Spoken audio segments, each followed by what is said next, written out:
So this video is the example of what it's like to be visited by your muse. So in this photo, this is me just as the muse struck. This is in daylight, as you can tell, because I look a little bright-eyed and bushy-tailed, have an actual glow going on in this photo. By the end of it, you'll see me looking a little tired with dark circles under my eyes, because that's what happens when the muse comes to visit. You listen, take heed, and you do the things. So this is a bit of a time lapse. As you can tell, you're about to experience the whole creation process. So this is me in my studio. As you can see in the background, I have taped up black garbage bags because I like to whip paint. It's very humble, but it's the way I like it. So here's the canvas, and to give you an idea of its size, you can see the walls there, and it was a fairly big undertaking painting. So first thing I did, because I do not sketch, I just literally paint. So I got the background put together, and then I started layering in the very, very light undertone painting and the basic shape and structure of the subject matter. So as you can tell, it's swans. These are the lovers, so to speak.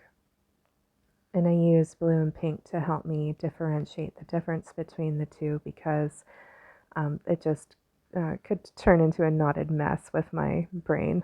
So when you're painting in a fury, this is how I like to map things out, so it's nice and clear for me to really allow my creative process to just sink in and go. I don't like to overthink things, so this is just the blocking in. This is how I work. It's no right or wrong methodology. If you choose to use a projector to get the sketch out and go from there, by all means. We all have a method that makes it a process that's more in tune with how we like to work, and this just happens to be mine. So all of us have like these little features or things that we like to do when we're creating that kind of makes it recognizable that it's our work or our art. And I just have a thing with whipping paint. I like water splatters or drips and things like that. So, and in the video, if you look carefully, what I'm trying to showcase here are the different pearled and metallic tones and colors I have going on in both the swans and in the splatter effect that I have created. So it's like a pearlesque sea foam, green and blue and pink. That's the tones, and there's gold and silver in there as well. So that's what I'm trying to highlight and showcase in here, is all those contrasts in here. In particular with this painting and the energy and the meaning behind why I was creating it, I needed this energy. I wanted it to be wild. I wanted it to have a lot of movement, whether it wanted it to also be soft, but also demonstrate that there's also a harshness. There's something going on where it could be rain, it just could be that they're swimming in an area that's got a lot of leafy foliage that's like a shadow cascading down like a weeping willow tree. The rationale behind it, though, is more about the point of that there's a transformation element with swans, and whether the energy of that transformational process and isn't always this very serene and peaceful or graceful thing. It's also very challenging. There's movement that goes on in creating a transformational process, and that's why I wanted this kind of energy movement going on. And that's the other part to it, as the lovers, the main subject matter here, is that with love, no matter what the energy is that comes forward, there's always going to be a harmonious balance of being able to weather what comes forward and shift, grow, and transform. As two fully evolved and transformed individuals, like the adult swan is, then you two can move forward together in that way. So that's why I wanted the energy, was no matter what, the energy will always be there. It's just you're fully evolved to navigate and weather and embrace and make something that could be tentatively horrifying to another look and appear and be. And that's the point, is be and enjoy the being of the beauty of what it is, because it is what it is. And you're just here as this beautiful soul or souls there in the moment, being present with one another. And that's why the energy element was incorporated. Also why I added such dark depth and contrast in the swans with straight black pigment. I wanted them to be the standing feature, even though everything is light, and that's what made this painting such a challenge. Was I made such a light, transparent and opaque background and used that tone as an undertone, and all through the painting those were transparents.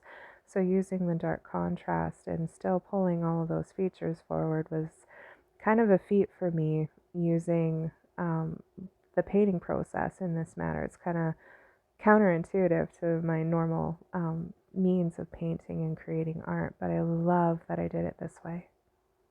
And as you see here, I was adding again those gold and metallics and silvers back into it and layering it into the contrast to continue to build the swans as our feature focus. And here it is. This is one of the final stages, not quite there yet, but this is me getting all those building foundation and tones into our swans before I focused on the eyes. And here it is, the final product. This is the finished with the eyes and everything, our nose, our beaks, everything is finished and polished. And there is again one last element that had to be added that goes back to my signature thing that I do. And here's from afar so you can understand how proud I am of this painting.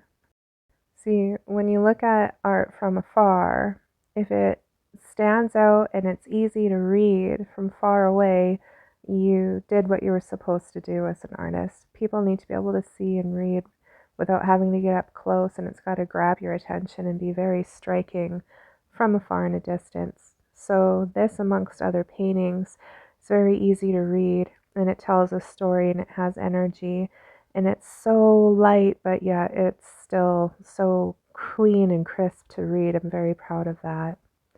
And this is a little more up close, and again, all those metallics are playing in. I'm very much in love with this painting. It was very a unique painting process for me, so I'm very taken with it. And there's that splatter I was talking about, my signature move. I'm going to emphasize that a little bit more here.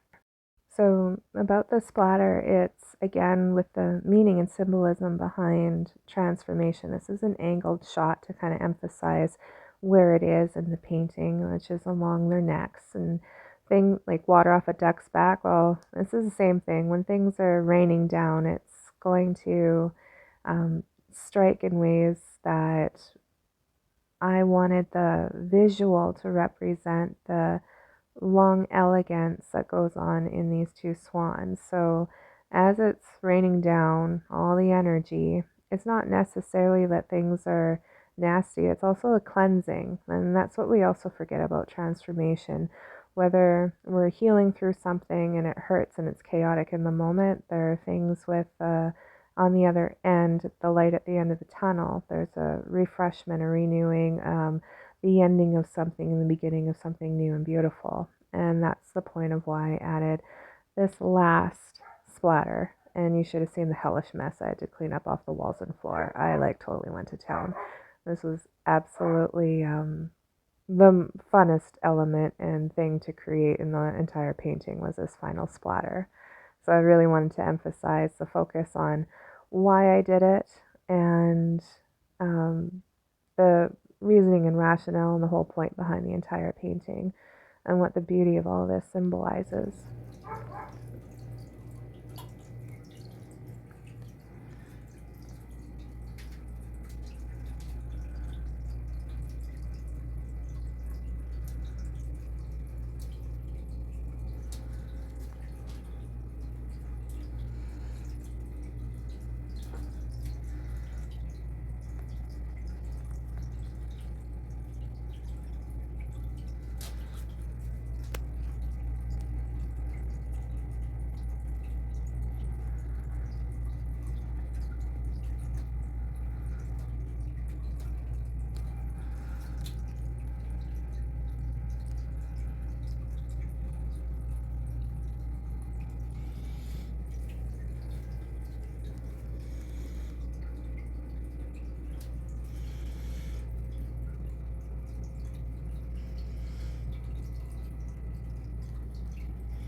The other element to this is in the transformational portion that swans represent is also love. And in being an artist that is painting this, it was also with the intention of gifting it. So, as a creator creating this, I experienced and went through the motions and thinking through of all of the transformational elements of things that I myself transitioned through.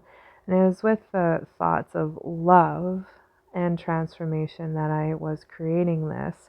So it's not just for someone in particular. This was a painting that was closely related to me and my relationship with God. And I wanted to gift this to someone that played a very, very essential role in my own transformative journey, but also in a way where this was gifted for her and created for her with the intention of knowing that there was a soul connection between us and a bond that had been almost like a contract was completed, and she played a very vital and essential role in my world. So it's a thank you gift. And that's the beauty of how the muse comes to strike us, is this was made just in time to give to her right around her wedding. So everything was very befitting in how our timing aligns. So when your muse visits, it's always with divine timing. So I always take immediate action when inspired action comes. And at exactly 2:22 a.m., I completed the painting, which is befitting with it being the number of lovers. So, fini! Very proud of this. Thank you.